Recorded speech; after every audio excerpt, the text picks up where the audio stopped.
Okay, so I'm going to talk about and share Oxymels, and we're actually going to whip up some. They're made over 2 weeks, but I'm going to use a shortcut with heat, and that's how you can make all kinds of tinctures and salves shortcut with heat versus setting it out on your counter. Oh, really? I mean, it's way better to use the sun to infuse, like if you're making an infused oil or an infused vinegar, and just let the sunshine pull those properties. It's usually a 2-week period, but in a pinch, you can use like a slow cooker, the oven on low, or like a double boiler or something. I don't really like to use heat on my herbs like that, but I definitely do it. So it should be in a sunny area. It should. Like So, let me start at the beginning. So, an oxymel is they have found oxymels like still in I think in tombs in Egypt, or preserved places that were a mixture of herbs and spices and resins, and then preserved with apple cider vinegar, or a vinegar that was whatever vinegar they had created, and then raw honey. And it's pretty much equal parts, and really that's it, those two ingredients. And as long as you don't have too much moisture, they'll be preserved and last for a long time, a really long time. And so we make our tinctures today, like we use distilled alcohol. That was a much later invention in the history of herbal medicine. And I don't like using distilled alcohol. I really don't like making alcohol tinctures. I use them, and I do make tinctures that way, because some of the properties in like roots and barks they're not like water soluble, so they need the alcohol to pull them out.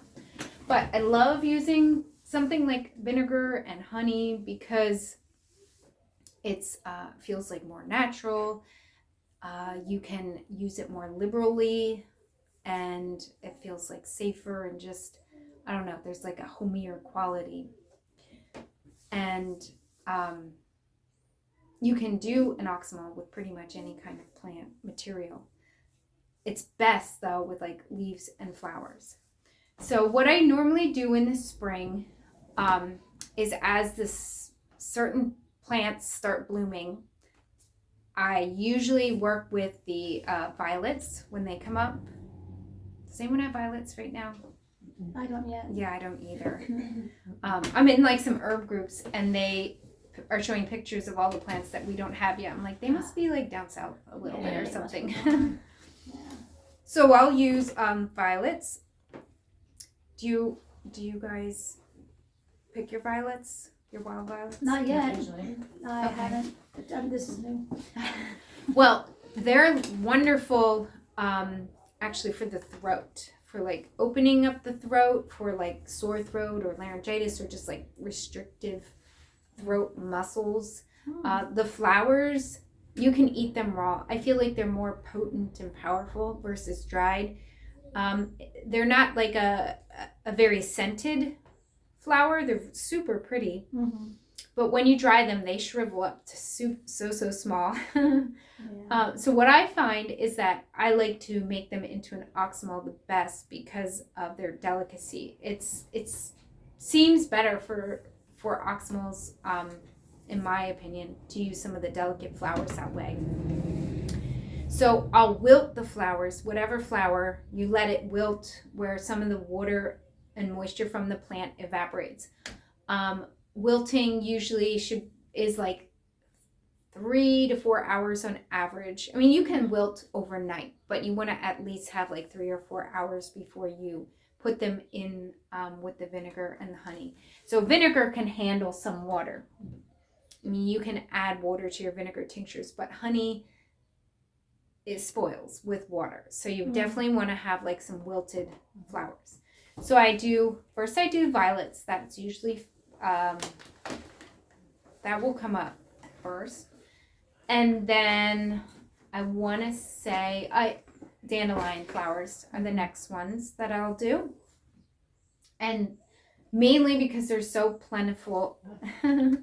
It's like bottling sunshine. And what I personally use my Oxymels for is salads. So instead of just doing oil and vinegar, I use my Oxymel and then the olive oil. Now, I say you should drink the juice at the bottom of your bowl. Otherwise, you're not getting enough of it. You can also pour your Oxymel into like a little, I save medicine cups and, or I'll buy little shot glasses just for my herbs. Like a little daily dose. But I love the way the vinegar and the honey and the herb taste in a salad. It's like this really unique dressing. And you can add like garlic and all your other spices too. So dandelion flowers I usually do next because I use dandelion flowers as many ways as possible because of them being so plentiful. And then I don't know what's first, the honeysuckle or the lilac. I feel like probably the lilacs, and they make a really beautiful Oxymel. Very flowery, sweet taste.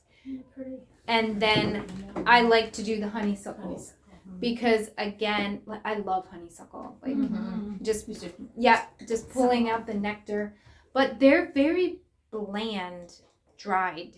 So as a tea, I don't particularly like them as a tea. All these flowers that I choose for Oxymels, infuse the honey and the vinegar in such like a nice yet subtle way where you can taste the essence of the plant. But I find like dandelion flowers dried, all those flowers dried, it's like I don't really taste that much. They're not like rich in the volatile oils.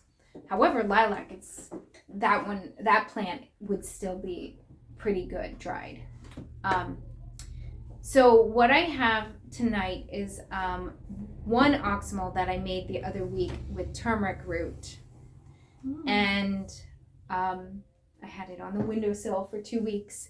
So going back to that question, when you make a tincture or an extract or an infused oil, you want it to be on a sunny windowsill. So typically you hear like, don't put your spices on the in the sun or in the heat. And that's true. You don't want to leave any of your finished products in the sun. But when you're extracting, you do want them in the sun, and the potency becomes more powerful from the sun. As soon as you remove the herb from the jar and you've strained it, and you put your jar, like let's say I took that jar, put it back on the windowsill, and now it's sunny, you actually start to break down the properties in the vinegar. It's really weird that while the plant is in there, it doesn't. But typically 2 weeks. If you have a lot of shady days and you haven't had full sun, like I'll let it sit longer.